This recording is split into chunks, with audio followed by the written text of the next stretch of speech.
وطبيب قلوبنا سيدنا محمد صلی اللہ تعالی علیہ وآلہ وسلم۔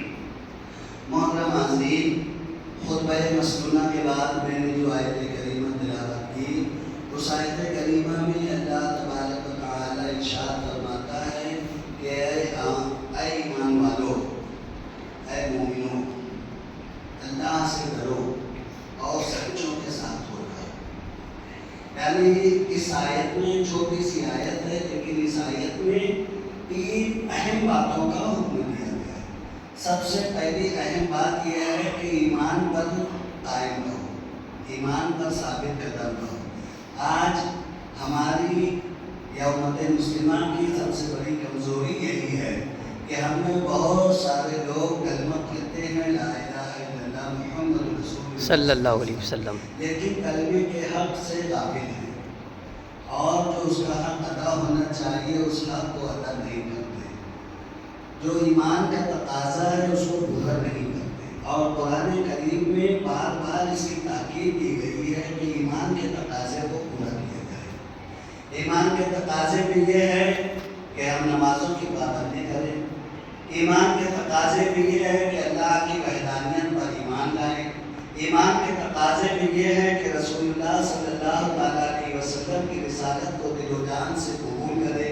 ایمان کے تقاضے یہ ہیں کہ اپنے ہاتھ کو، اپنے پیر کو، اپنی زبان کو، اپنے جسم کو گناہوں سے، برائیوں سے، بری چیزوں سے، شراب سے، زناکاری سے، لغویات سے، فضول باتوں سے حفاظت کرے۔ یہ ایمان کے تقاضے ہیں۔ اگر ہماری زبان ہمارے اپنے قابو میں نہیں، ہم اللہ و رسول کی زبان نہیں بولتے ہیں تو ایسی زبان کسی کام کی نہیں۔ اگر ہماری آنکھ غلط کام کو دیکھ کر اور اس کو برداشت کر دیتی ہے تو ایسی نگاہ ہمارے کسی کام کی نہیں۔ بے شک اگر کہیں غلط کام ہو رہا اور ہمارے اندر اللہ تبارک و تعالیٰ نے اتنی طاقت عطا کی ہے کہ ہم اس کام کو روک سکتے ہیں تو اس کو روکنے کی کوشش کرنا، اس کو روکنے کی سعی کرنا، اس کو روکنے کی جدوجہد کرنا، یہ ایمان کا تقاضا ہے۔ اور ہمارے اپنے اندر طاقت ہوتے ہوئے اگر ہم اس برے کام کو جس کو روکنے کی ہماری طاقت ہے ہم روک نہیں سکتے ہیں تو ایسا ہمارا ہاتھ کسی کام کا نہیں۔ اگر کسی کے بارے میں سوچنے کی بات آئے اور ہم اس کے لیے اچھا نہ سوچ سکے تو ایسی سوچ ہمارے کسی کام کی نہیں۔ ایمان کا تقاضا یہ ہے کہ ہم اپنے بارے میں بھی اچھا سوچیں اور کسی دوسرے ایمان والے بھائی کے بارے میں بھی اچھا سوچیں۔ لیکن آج اگر ہم اپنے مسلم معاشرے کا جائزہ لیں تو ہم میں بہت سارے لوگ ایسے ملیں گے جو اپنا تو بھلا چاہتے ہیں کہ ہمارا اچھا ہو جائے، لیکن کسی دوسرے مومن بھائی کا بھلا نہیں چاہتے، اس کے بارے میں اچھا نہیں سوچتے۔ یاد رکھیے، اگر آپ کسی مومن بھائی کے بارے میں اچھا سوچیں گے تو اللہ تبارک و تعالیٰ کبھی آپ کے ساتھ برا نہیں کرے۔ بے شک بے شک۔ اگر ہم چاہتے ہیں کہ ہمارا سب کام اچھا ہو جائے، ہمارے ساتھ اچھائی کا معاملہ ہو، لوگ ہم سے اچھا برتاؤ کرنے لگے، محلے میں ہماری لوگ عزت کریں، تو اس کے لیے سب سے ضروری چیز یہ ہے کہ ہم کسی دوسرے کے بارے میں اچھا سوچیں، اس کے بارے میں اچھا کام کریں، اس کو اچھا کرنے کی ترغیب دیں، اس کو اچھا کام کرنے کے لیے اکسائیں۔ اگر ہم خود اپنا بھلا چاہتے ہیں، دوسرے کا بھلا نہیں چاہتے تو ہمارا بھلا نہیں ہوگا۔ یہ ایمان کے تقاضے ہیں۔ ایمان کے تقاضے کے بعد اللہ تبارک و تعالیٰ نے جو دوسری اہم بات بتائی ہے، وہ بہت مختصر میں بتا رہا ہوں کہ دوسری اہم بات یہ ہے کہ تقویٰ، اللہ کا ڈر۔ اگر بندہ مومن کے دل میں اللہ کا ڈر آ جائے، تقویٰ آ جائے، خوف خدا آ جائے، دل اللہ کے خوف سے لرزنے لگے تو ایسا مومن اللہ کی بارگاہ میں مقبول ہے۔ اور اگر ہمارا دل اللہ سے ڈرنے والا دل نہیں ہے تو ہم کس وادی میں جا کر گر جائیں گے، کس کھائی میں جا کر گر جائیں گے، کس گڑھے میں جا کر گر جائیں گے، اس کی کوئی گارنٹی نہیں دے سکتا ہے۔ اگر ہم چاہتے ہیں کہ ہم دنیا کے جنجال میں نہ پھنسے، ہم دنیا کی مصیبتوں میں گرفتار نہ ہو۔ یاد رکھیے آج ہم پر جو مصیبتیں آ رہی ہیں، آج ہم پر جو مشکلات آ رہی ہیں، ان مشکلات کا سب سے بڑا سبب یہی ہے کہ ہمارا دل تقوی سے خالی ہے۔ ہم اللہ کا خوف اپنے دل میں نہیں رکھتے، اور جو منہ میں آتا ہے کہہ گزرتے ہیں، جو من میں آتا ہے کر ڈالتے ہیں۔ ایسا من اور ایسا دل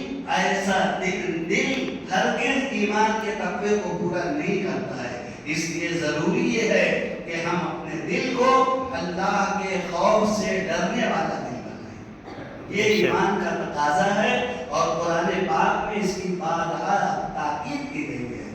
اور تیسری چیز جو اس آیت کریمہ میں جو میں نے تلاوت کی بتائی ہے اللہ تبارک و تعالیٰ نے، وہ ہے کونوا مع الصادقین، سچوں کے ساتھ۔ آج ہمارا اپنا معاملہ یہی ہے، ایمان والوں کا معاملہ یہی ہے کہ ہم مسلمان تو ہیں، چاہتے ہیں کہ ہمارے امام صاحب سچ بولیں، ہم چاہتے ہیں کہ ہمارے مؤذن صاحب سچ بولیں، ہم چاہتے ہیں کہ جو نیک لوگ ہیں وہ سچ بولیں، لیکن ہم یہ نہیں چاہتے کہ ہم خود سچ بولیں۔ ہماری زبان اگر کھلتی ہے تو جھوٹ کے لیے کھلتی ہے، دھندا بیوپار ہم کرتے ہیں تو جھوٹی قسم کھانے لگتے ہیں، غرض کے چاہے ہمارے گھریلو معاملات ہوں، چاہے ہمارے سماجی معاملات ہوں، چاہے ہماری دوست داری کا معاملہ ہو، چاہے ہماری رشتہ داری کا معاملہ ہو، مگر ہم دوسرے سے یہ امید رکھتے ہیں کہ وہ سچ بولے، لیکن ہم خود یہ کوشش نہیں کرتے کہ ہم سچ بولیں۔ تو اس لیے ضروری ہے کہ دوسروں سے توقع ضرور رکھیے، لیکن اس توقع سے پہلے یہ کوشش کیجیے کہ آپ خود بھی سچ بولیں، اور جو لوگ سچ بولتے ہیں ان کے ساتھ ہو جائیں۔ اگر آپ اس عادت کو اپنا لیں تو اللہ تبارک و تعالیٰ کی ذات سے امید ہے، قوی امید ہے کہ اللہ تبارک و تعالیٰ ہمیں ہمیشہ سچ بولنے کی توفیق عطا فرمائے گا، اور ایسی جگہ اگر ہم پھنس جائیں کہ جہاں سچ بولنا مشکل ہو جائے تو اللہ تبارک و تعالیٰ ہماری غیب سے حفاظت فرمائے گا، اور سچ بولنے کی توفیق عطا فرمائے گا، اور ہمیں بحفاظت اس جگہ سے محفوظ فرما دے گا۔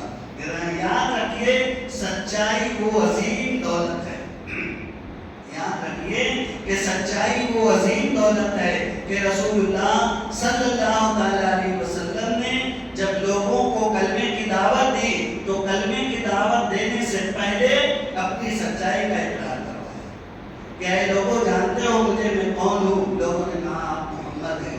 آپ مجھے بھی پہچانتے ہو؟ کہاں ہم آپ کو پہچانتے ہیں۔ میری صفات کو جانتے ہو؟ کہاں آپ امین ہیں، آپ صادق ہیں، آپ ہمیشہ سچ بولتے ہیں، آپ کو کبھی کسی نے جھوٹ بولتے ہوئے نہیں دیکھا۔ تو حضور نے سب سے پہلے اپنی سچائی کا اقرار کروایا، اس کے بعد کلمے کی دعوت دی۔ اس لیے ہمیں چاہیے کہ ہم قرآن کی اس چھوٹی سی آیت کی تفسیر کو سمجھنے کی کوشش کریں، ایمان کے تقاضے کو پورا کریں، اپنے دل کو اللہ سے ڈرنے والا دل بنائیں، اپنی زبان کو سچائی کا پیکر بنائیں، سچ بولیں، سچوں کے ساتھ رہیں۔ وآخر دعوانا